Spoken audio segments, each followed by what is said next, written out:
Daniel Jones has only had one above-average season, and we can call it above average because his average has been so marginal. I mean, his play truly prior to this year has been grotesque. To some degree, it's been repulsive, particularly for a first-round pick. Whoa. I'm just being honest, America. Well, we had a really good conversation before the show. I want to have it publicly.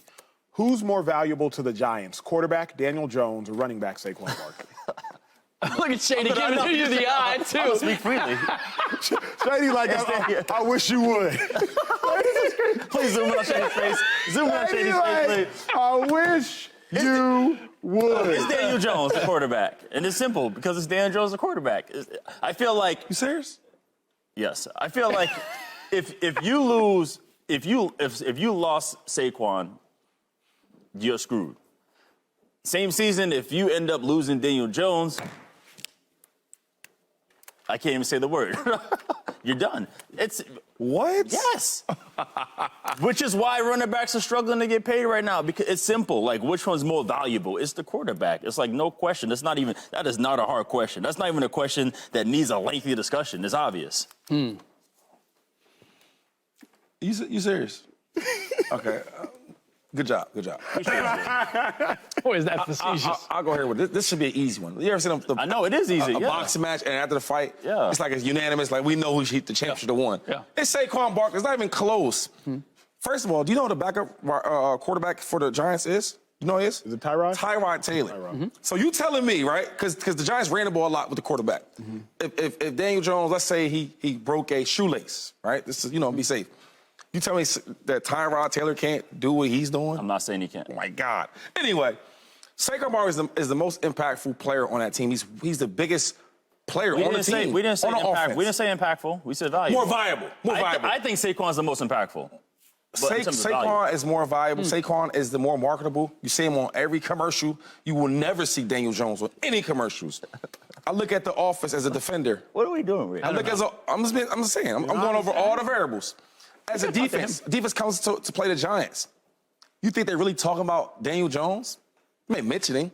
But the main key to stop this team is Saquon Barkley.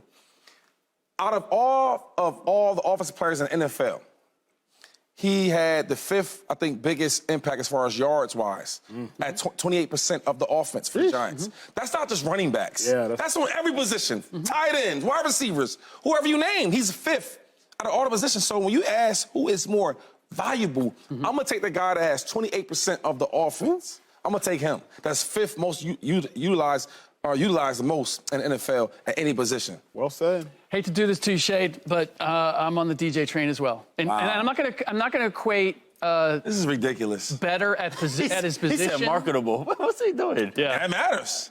More marketable, better, like all of that. I'm not going to confuse that with being most valuable, because the truth is that when Saquon has been great, they have not won. Their winning percentage is higher when he has not played than when he has. Now, I get some of what you're saying in terms of you scheme for him. Go to stats. But if you go to 2018, he rushed for 1,000+ yards. They were 5-11. 2019, they were 4-12, another 1,000+ yard year.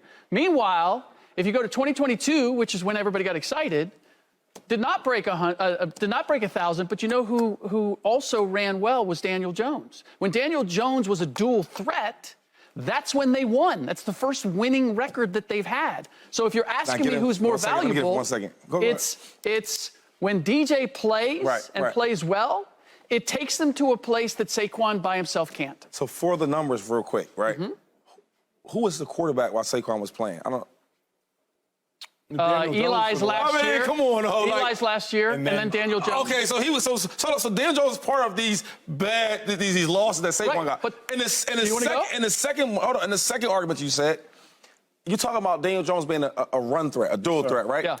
How that option thing works, right, is you have a really good running back that the defense sucks on, right? Pause, and then he pulls it and he runs. That's how the RPOs work. So the main concern again is Saquon Barkley. When he's the decoy, then Daniel Jones can go out there and he can run the ball. So as much as the dual threat has a lot to do with Saquon Barkley. Did he say the quarterback was struggling when Saquon was playing well? And they didn't have a winning record? Yeah. All right, I just asked. Yeah. But Shady, I'm gonna do this one to you, Shady. You heard that. What Shady's maybe most best kept secret, what he is greatest at outside of being a running back, you're phenomenal in real estate. You do a great job in real estate. I will toot that horn publicly. He does. Like I know. He's like, you're right. Yeah, you're right. You've also owned some incredible cars, some incredible ones. You told the show before, you own this, you own that. And I will very simply ask you, what would you rather invest in? A $350,000 Bentley or a $300,000 house? Because a Bentley is going... Exactly. Wait, but I got a question, though. Well, Who's Daniel Jones, though? He's the house. He's the house. The quarterback is the house. Because the house is going to appreciate over time. Your ROI for the house. You know better than anybody on television because of your brilliance in the real estate market. The house is going to appreciate year after year. He set him up. And the car is going to appreciate year He's after not year. even a condo. He's like a garage, right? You can rent garages out. Now, I mean, are we really gonna sit here and act like Daniel Jones is this superstar quarterback? Nobody's saying that. Okay, that's just like you probably get better each year, right? He's like I mean, I can't even say he's getting better each year. He had a really good year because he's a really good coach. Sure. Right? Right. Brian Daboll, I played under. So he decided to be married to that quarterback. But here's a ceiling though. We haven't seen Saquon Barkley's ceiling.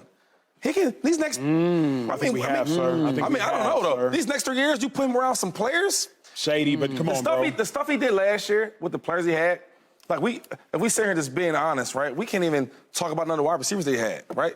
Kenny Galladay was supposed to be the guy. They were better in 2018 than they are now? All I'm saying is that Brian Daboll, when he puts his team together, when he puts his offense together for the future, if you have a guy like Saquon Barkley, and you add some solid wide receivers around him, some offensive weapons, but you already paid the quarterback, so you can't get another quarterback. But I feel like if you can help Saquon out and put pieces around him compared to Daniel Jones, like we see what he is. Here's my thought, though. I was with you in 2013 when you led the National Football League in rushing. Okay. I was there. I remember before the game, pregame, like, hey, make sure DeMarco Murray don't go off. We want Shady to lead the league in rushing, not DeMarco Murray. That was a huge accomplishment, a huge day for Shady. But remember, I told y'all 2013. If I'm not mistaken, Shady, you were drafted in 2009 or 10. 9. Which means that your 4th year in the league was your highest grossing, most impactful year you were in the league when you led the National Football League in rushing. Saquon eclipsed 2,000 yards his rookie year. You know how hard that is to do, 2,000. He had 121 targets, Will Blackmon, as running back. 121 targets, America, as a running back. He had 700 receiving, 1,300 rushing. I don't think we will see Saquon Barkley do a 2,000-yard season. Again, it's nearly unheard of. So all of that to say, I do think we have seen the biggest impact of Saquon. Oh, well, so you're talking about stats-wise. Yes, sir. I'm not talking about that. I'm talking about as an impact in the team. So for example, like you could do more with less. He might not get 2,000 yards again, but he can have a 5-point-something yards per carry. He can have 15 carries a game and still be productive, averaging 90 to 100 yards. Like you can still be productive, right, but not have as many yards. So I'm not talking about the yards part. Right? Because now if he's getting busy with less carries, he's more fresh. He's not going to get banged up. And then you got guys around you that's going to be eating and getting the ball. So I'm talking more of that standpoint. If you, though, Shady, had to make this decision, right? Daniel Jones. Easy one. It's an easy one. 5 interceptions Daniel Jones threw. 15 passing touchdowns, 7 rushing touchdowns, 22 touchdowns, 5 interceptions. And you would look at this young, ascending Daniel Jones, and you're telling me that you would still say that Saquon Barkley, who appears to have already maybe reached that peak as far as gross yardage, so I know you're not talking about that, would say Saquon. You know why, Slick? Is because, like, how much farther can we grow with Daniel Jones, right?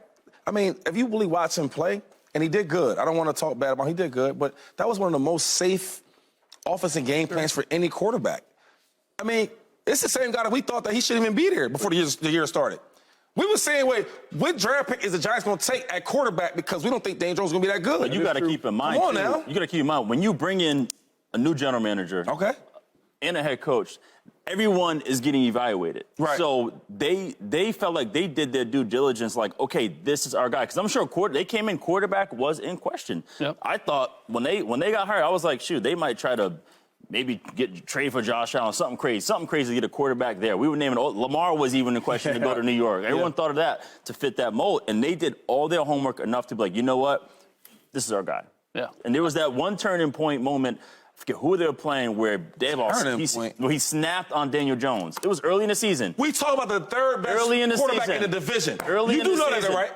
Can we agree with that for a second? Can we agree right now that he's the third best quarterback in the division? That's fine, sure. So how are we acting like this dude is so arrived? He's the third best in his division. It's not You didn't let me finish my point, though. I said the turning point in terms of when they felt like he's their guy is that time when he snapped on him on the sideline and was like stop, turn the ball over. He blew up on him, and ever since then, Daniel Jones made that turn and had a good season where he proved to them that he can be the franchise quarterback, where he is the most valuable person for them on that team. What's the heart of it is I'm banking on Brian Daboll knows what he's doing. Yes, right. He does. Because he's banking on Daniel Jones knowing what he's doing. Right. And I agree with you. Like, this was a very conservative approach, right? But there's also where the game is going.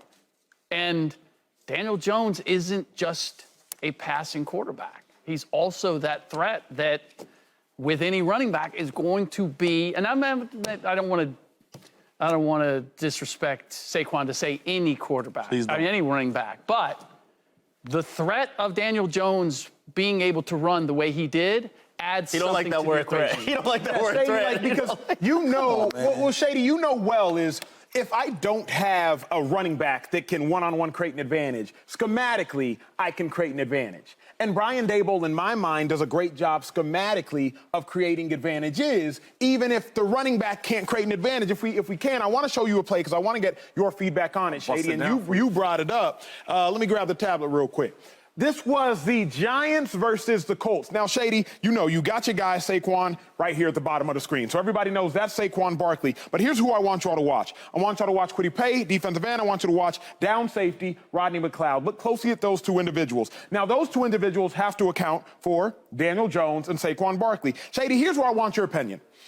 Saquon Barkley and whoever plays this running back position is absolutely irrelevant on this play because the two players that are supposed to account for Daniel Jones have now been confused based upon Brian Daboll's scheme. So if you're Brian Daboll, you have the arrogance to say, you know what, I don't care if that's Saquon Barkley or not because that gain was still going to be for 24 yards regardless of who was at running back because that defender is confused. Not true. If you're Brian Daboll, but I'm saying if you're Brian Daboll, you're saying to yourself, I can win without Daniel Jones, I can win without Saquon Barkley. If that jersey number is 23, right?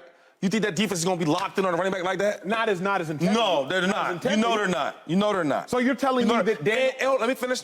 And if the quarterback was somebody like Lamar Jackson, right, that ball probably would have got to the running back. What you mean? You mean the same play. You put Lamar Jackson as the quarterback right here. You're saying they would have played the QB. They would have played the QB. And they let the running back get the ball. Mm-hmm. So I get what you're saying about the scheme, but it's also the players. Listen, man, as a defensive player, you know how this is. When you see Lamar Jackson back there, okay, we're going to watch the quarterback. When you see Saquon back there, we got to watch the running back. So this play right here, any quarterback could have did this. Tyrod Taylor did this and got more yards. I agree, Tyrod could have So when you say it's a scheme, I hear you, but I can't feel you, pause, because it's the running back that they're looking at. Oh, let's Saquon Barkley, let's get him. They're not worried about the quarterback. Yeah, they probably said, just let Daniel keep it. Yeah. No. There's no way in which you say. I mean, not let it go, but I'm sure only one of them probably had it, right? Yeah, somebody messed up on that play for sure. It should have been the back. The backer should have took the quarterback, and then D-line should have took. But when your running back is so good, he's been getting busy all game, and when you've been in the meeting rooms at defense, we got to stop Saquon Barkley. You worried about him, not worried about Daniel Jones running the ball. So you think that Daniel Jones will suffer tremendously if Saquon Barkley does not suit up for the Giants next year? I think so, because I think he's just an above-average quarterback in a really, really good scheme. He's been the same quarterback we've seen all these years. What's the difference? Sometimes that's all you need.